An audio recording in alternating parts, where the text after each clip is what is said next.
Hello guys, कैसे हैं आप सभी? उम्मीद करता हूँ आप सभी बहुत अच्छे होंगे।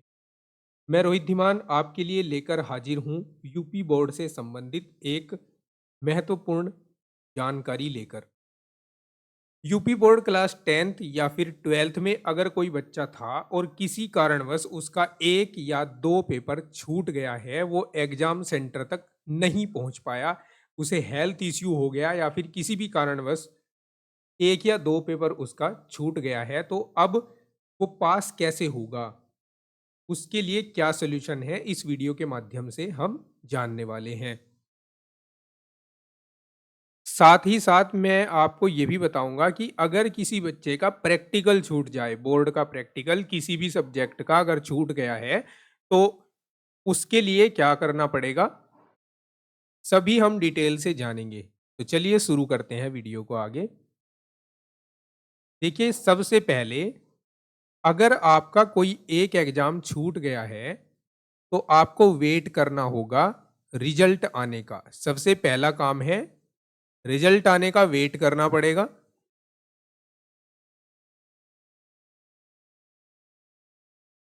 रिजल्ट का वेट। अब आप कहेंगे कि सर अगर रिजल्ट तक रुके रहे तो फिर तो हम फेल हो जाएंगे।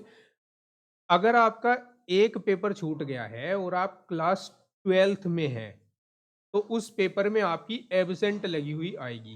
जो आपकी मार्कशीट से पहले आप जो ऑनलाइन रिजल्ट देखेंगे, उसमें एब्सेंट लिखा हुआ आएगा। ठीक है, जो भी पेपर एक या दो आपसे छूटा होगा वो उसमें एब्सेंट दिखाएगा वहां पर। अब रिजल्ट आने के बाद क्या करना है? अच्छा, इससे पहले क्लास 10th वालों के लिए भी बता देता हूं। अगर आप क्लास 10th में हैं और आपका एक पेपर छूट गया, ओनली एक पेपर छूटा है, तो आपका जो रिजल्ट आएगा उसमें पास लिखा हुआ आएगा, अगर आप अदर सब्जेक्ट में पास हैं तो। क्योंकि यहाँ अगर आप एक सब्जेक्ट में फेल होते हो या फिर आपकी एब्सेंट एक सब्जेक्ट में होती है, तो आप पास मान लिए जाते हो, यानी पास की मार्कशीट आप भेज दी जाती है।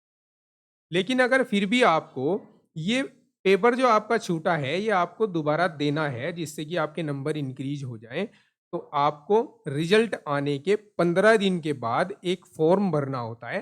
रिजल्ट आने के 12 से 15 दिनों के अंदर इसका जो अपडेट है वो आ जाता है बोर्ड की साइट पर, और इस फॉर्म को कहते हैं कंपार्टमेंट फॉर्म।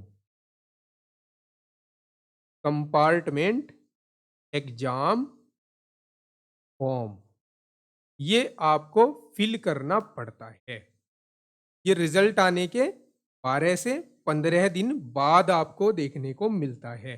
इसमें जो क्लास 10th वाले स्टूडेंट हैं, जो एबसेंट हैं या फिर जो फेल हो गए हैं, वो लगभग 252 रुपए फीस जमा करके उस सब्जेक्ट का एग्जाम दोबारा दे सकते हैं।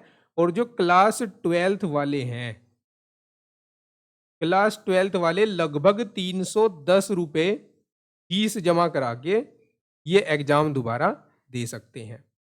अच्छा, रिजल्ट कब आता है? रिजल्ट लगभग 20 अप्रैल के आसपास आता है आपका। 20 अप्रैल के आसपास रिजल्ट आता है। तो ये कंपार्टमेंट फॉर्म आपका खुल जाता है मई में। ये मई में खुल जाता है, मई के फर्स्ट वीक में ही, प्रथम सप्ताह में खुल जाता है। अगर 20 तारीख को रिजल्ट आ गया तो ये प्रथम सप्ताह में ओपन हो जाता है। और ये कम से कम इसमें आपको 12 से 15 दिन ही लास्ट डेट दी जाती है जब तक आप इस फॉर्म को फिल करते हैं। ठीक है, तो 15 दिनों का टाइम दिया जाता है फॉर्म फिल करने के लिए। ये फॉर्म फिल करके आपको फॉर्म भेज देना होता है बोर्ड के क्षेत्रीय कार्यालय। ठीक है, उसके बाद अगस्त के महीने में, जुलाई या अगस्त में, जुलाई या अगस्त में, जुलाई के लास्ट वीक और अगस्त के फर्स्ट वीक में आपका पेपर होता है, वो जिसमें आपकी एब्सेंट है या आप जिसमें फेल हो चुके हैं उसका। ठीक है, तो ये तो था पेपर छूट जाने के लिए। और आपके उसमें कंपार्टमेंट एग्जाम में जो भी नंबर आते हैं वो आपकी मार्कशीट में ऐड कर दिए जाते हैं और आपकी मार्कशीट दोबारा भेज दी जाती है, जिसमें ये मेंशन नहीं होता कि आपका पेपर छूट गया था। ठीक है, बिल्कुल फ्रेश मार्कशीट आपके पास आती है। अब बात करें प्रैक्टिकल की, अगर प्रैक्टिकल छूटा है ओनली तो क्या होगा? अगर आपका केवल प्रैक्टिकल छूटा है किसी भी सब्जेक्ट का, तो इसके लिए रिजल्ट से पहले ही डेट अनाउंस करता है ये बोर्ड। रिजल्ट से पहले ही डेट अनाउंस होती है और आपका सेंटर जो है ना, प्रैक्टिकल का सेंटर, वो आपके आसपास के किसी भी गवर्नमेंट इंटर कॉलेज में लगता है। ठीक है, गवर्नमेंट इंटर कॉलेज में लगता है कहीं भी। जो राजकीय महाविद्यालय, जो राजकीय विद्यालय होते हैं ना, उनमें लगता है राजकीय इंटर कॉलेज। और ये रिजल्ट से पहले ही प्रैक्टिकल हो जाता है और रिजल्ट में आपके प्रैक्टिकल के वे नंबर आते हैं। तो इसका आप ध्यान रखिएगा जब भी ये डेट आएगी। वैसे जो भी जब भी ये वाली डेट आएगी जिनका केवल प्रैक्टिकल छूटा है, मैं वीडियो के माध्यम से आपको अपडेट करूंगा। अगर आप चैनल पर नए हैं तो चैनल को सब्सक्राइब करके रख लें, जिससे वीडियो का नोटिफिकेशन आपको मिल जाए।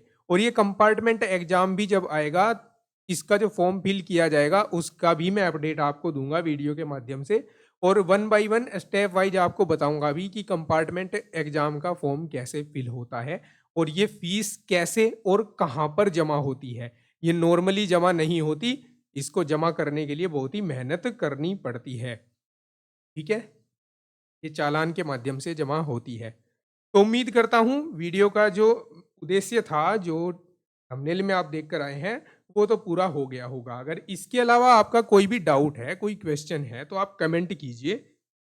आपके क्वेश्चन का आंसर देने की मैं पूरी कोशिश करूंगा। तो दोस्तों, मिलता हूँ आपको नेक्स्ट वीडियो में। तब तक के लिए केयर, बाय, नाइस।